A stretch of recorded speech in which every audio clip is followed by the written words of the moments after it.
Intellect की ओर से मैं CS राव आपको नमस्कार करता हूं। हमारे साथ इंटेलेक्ट से ही श्री SK गुप्ता जी है, जो कि हमें FVR बनने का संबंध में मार्गदर्शन प्रदान करेगा। इस पार्ट 1 में हम लोग सोसाइटी के बेसिक विवरण, स्टाफ और प्रबंधन तथा लेखांकन पद्धतियों के संबंध में चर्चा करेंगे। यहाँ एक प्रश्न उत्तर आधारित चर्चा है। आइए हमें इसकी शुरुआत करें। नमस्कार गुप्ता जी। नमस्ते राव साहब। कृपया बताइए कि कोप्स इंडिया प्लेटफॉर्म पर कैसे लॉगिन कर सकता है। देखिए, जिला सहकारी केंद्रीय बैंकों की शाखाओं के ईमेल पर उन्हें यूजर आईडी और पासवर्ड प्राप्त होंगे। सिस्टम से उन्हें पहली बार पासवर्ड बदलने की सुविधा भी प्राप्त होगी। नए पासवर्ड से आप कोप्स इंडिया प्लेटफॉर्म पर पहुंच सकते हैं। कोप्स इंडिया प्लेटफॉर्म पर लॉगिन करने पर क्या दिखाई देगा? जब आप कोप्स इंडिया प्लेटफॉर्म पर लॉगिन करते हैं तो आपको लॉगिन करने के पश्चात डैशबोर्ड, समरी, FVR डैशबोर्ड और FVR दिखाई देगा, जो आप स्क्रीन पर भी देख रहे हैं। डैशबोर्ड स्क्रीन पर क्या दिखाई देगा? डैशबोर्ड स्क्रीन पर शाखा का नाम, उस शाखा से संबंधित पैक्स की संख्या, भाषा में परिवर्तन का प्रावधान, पासवर्ड और लॉग आउट ऑप्शन दिखाई पड़ेंगे। इसके अतिरिक्त ही पैक्स के समस्त विवरण यथा सदस्यता, डिपॉजिट, KCC ऋण, सावधि ऋण, सोसाइटी का भवन स्वयं का है या किराए का है, सिस्टम की उपलब्धता, इंटरनेट की उपलब्धता, ऑडिट का वर्गीकरण, ऑडिट का वित्तीय वर्ष और निर्वाचित संचालक मंडल आदि को भी देखा जा सकता है। समरी स्क्रीन में क्या देख सकता है? समरी स्क्रीन में आप सोसाइटी व ऋण, डिपॉजिट, सदस्यता और FHR की स्थिति देख सकते हैं। FVR डैशबोर्ड में क्या दर्शित होगा? FVR डैशबोर्ड में जहां भी FVR पूर्ण हो चुका है वहां इसमें सोसाइटी का पूरा विवरण देखा जा सकता है। शेड्यूलर में कितने टैब दिखता है? शेड्यूलर में 2 टैब। 2 का मतलब पहला आगामी शेड्यूल और दूसरा रेडी फॉर FVR, ये दिखाई पड़ेंगे।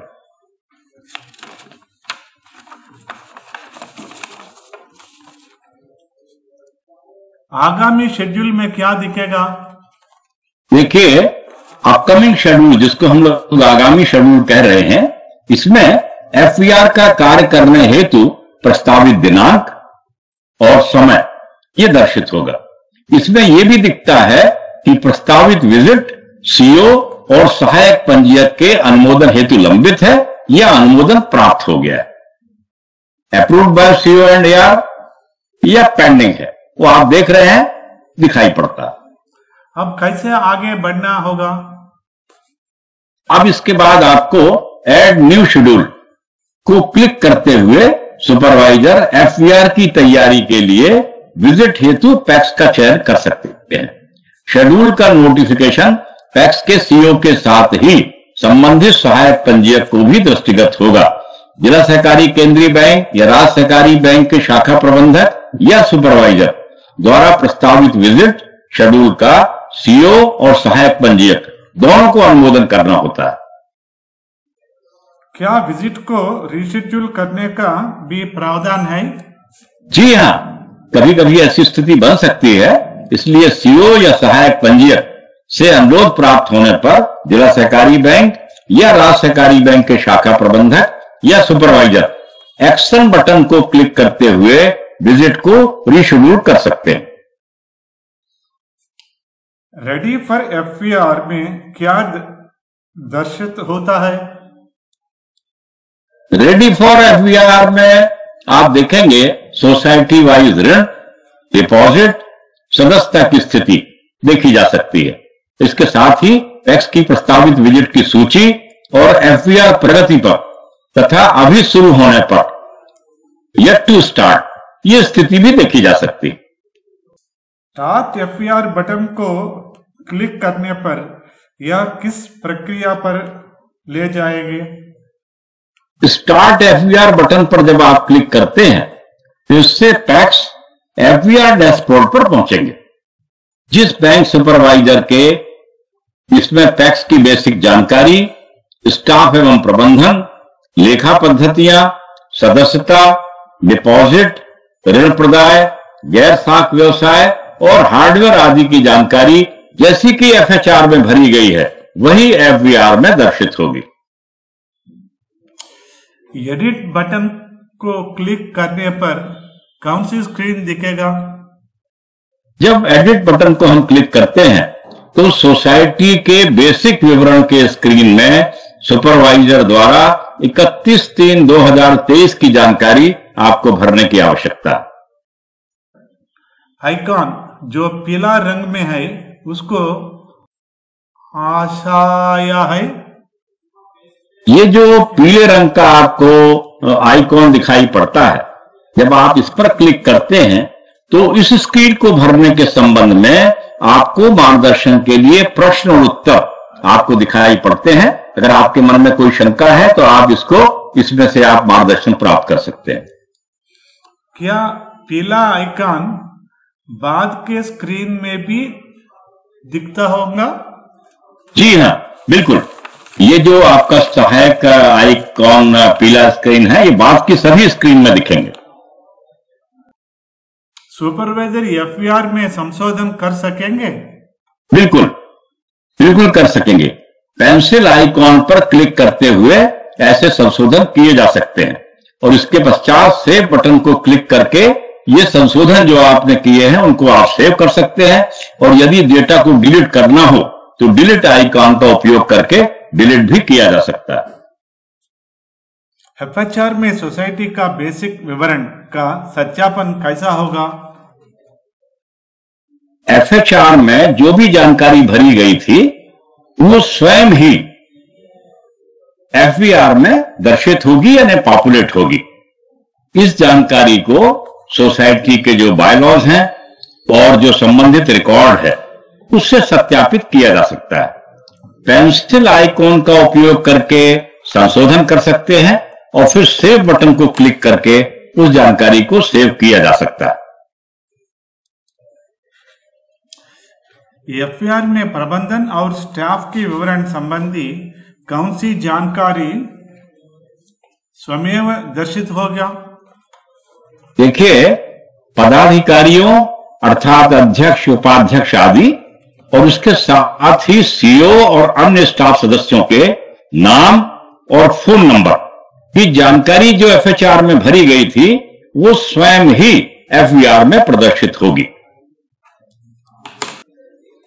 क्या यह जानकारी सुपरवाइजर के द्वारा संशोधित की जा सकता है? बिल्कुल। ये जो पेंसिल आइकॉन के उपयोग से संशोधन किए जा सकते हैं और फिर सेव बटन का उपयोग करते हुए उसे सेव किया जा सकता है। यदि कोई डेटा डिलीट करना हो तो डिलीट आइकॉन का आपको उपयोग करना होगा। प्रबंधन और स्टाफ की स्क्रीन को कैसे सत्यापित कर सकते हैं? देखिए, जो जानकारी एफएचआर में भरी गई है वह स्वयं ही एफवीआर में दर्शित हो रही है और उसका सत्यापन आपको सोसाइटी के रिकॉर्ड से करना होगा। पेंसिल बटन के उपयोग से संशोधन करते हुए फिर सेव बटन के द्वारा इस जानकारी को सेव किया जा सकता है। लेखांकन प्रक्रिया को अंतर्गत कौन सी जानकारी दर्शित होगी और सुपरवाइजर को क्या जानकारी भरना होगा? जानकारियां जैसी कि सोसाइटी के लाभ हानि की स्थिति, और राशि और प्रतिदिन के औसत लेन देन आदि की वर्ष 2021-22 की जो जानकारी एफएचआर में सीओ के द्वारा भरी गई है वही एफवीआर में स्वतः प्रदर्शित होगी, परंतु वर्ष 2022-23 की ऐसी ही जानकारी सुपरवाइजर के द्वारा भरी जाना होगी। लेखांकन पद्धति स्क्रीन का सत्यापन कैसा होगा? लेखांकन पद्धति यानी अकाउंटिंग प्रैक्टिसेस की जानकारी जो कि स्वतः दर्शित हो गई है उसको पैक्स के संबंधित रिकॉर्ड से सत्यापित करते हुए अंतिम ऑडिट रिपोर्ट को अपलोड करना होगा।